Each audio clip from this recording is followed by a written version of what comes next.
கர்த்தரும் இரட்சகருமாகிய இயேசு கிறிஸ்துவின் நாமத்தினாலே யாவருக்கும் வாழ்த்துக்களை தெரிவித்துக் கொள்கிறேன். ஒரு போதகர் வீடு சந்திப்பிற்காக ஒரு விசுவாசியின் வீட்டுக்கு சென்றார். அந்த தெருவிலே ஒரே கூட்டமாக இருந்தது. இவர் சந்திக்க சென்ற அந்த விசுவாசி தெருவிலே நின்று பக்கத்து வீட்டுக்காரர்களிடம் கடுமையான வாக்குவாதம் செய்து மகா கெட்ட வார்த்தைகளை பேசி சண்டையிட்டுக் கொண்டிருந்தார். இவரை அவர் கண்டவுடனே சண்டையை நிறுத்திவிட்டு அப்புறம் பார்த்துக் கொள்கிறேன் என்று சத்தமாய் சொல்லிவிட்டு போதகரை வீட்டுக்குள்ளே அழைத்து உட்கார வைத்து தண்ணீர் எல்லாம் கொடுத்து உபசரித்தார்.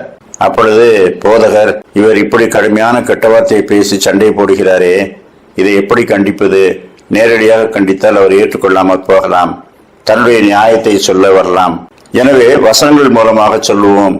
நாம் சில வசனங்களை இப்பொழுது வாசிக்கலாம் என்று சில வசனங்களை வாசித்தார். எபேசியர் 4:29, கெட்ட வார்த்தை ஒன்றும் உங்கள் வாயிலிருந்து புறப்பட வேண்டாம், பக்தி விருத்திக்கு ஏதுவான நல்ல வார்த்தை உண்டானால் அதையே கேட்கிறவர்களுக்கு பிரயோஜனம் உண்டாகும்படி பேசுங்கள். யாக்கோபு 3:10, துதித்தலும் சபித்தலும் ஒரே வாயிலிருந்து புறப்படுகிறது. என் சகோதரரே, இப்படி இருக்கலாகாது. லூக்கா 6:45, நல்ல மனுஷன் தன் இருதயமாகிய நல்ல பொக்கிஷத்திலிருந்து நல்லதை எடுத்து காட்டுகிறான், பொல்லாத மனுஷன் தன் இருதயமாகிய பொல்லாத பொக்கிஷத்திலிருந்து பொல்லாததை எடுத்து காட்டுகிறான். இருதயத்தின் நிறைவினால் அவன் வாய் பேசும். இப்படிப்பட்ட வசனங்களை அவர் வாசித்துக் கொண்டே வரும்போது அந்த விசுவாசிக்கு திடீரென்று கோபம் வந்து விட்டது.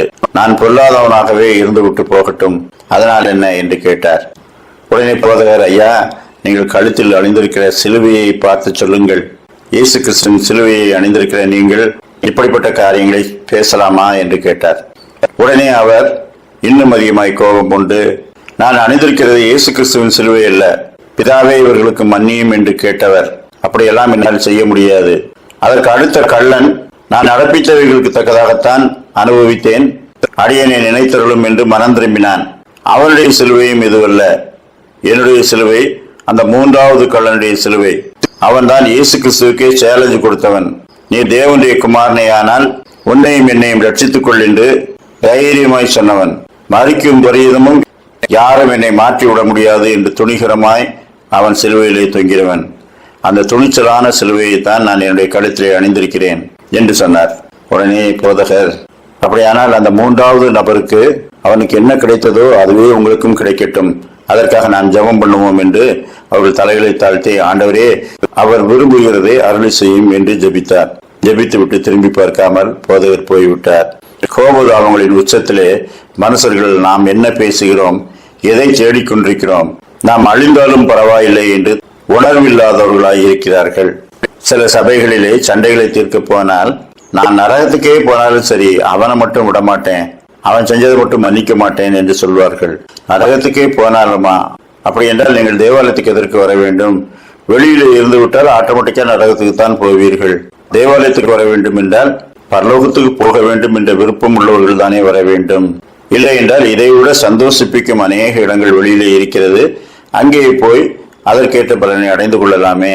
மத்தேயு 18:3, நீங்கள் மனம் திரும்பி பிள்ளைகளைப் போல் ஆகாவிட்டால் பரலோக ராஜ்யத்தில் பிரவேசிக்க மாட்டீர்கள் என்று மெய்யாகவே உங்களுக்கு சொல்லுகிறேன்.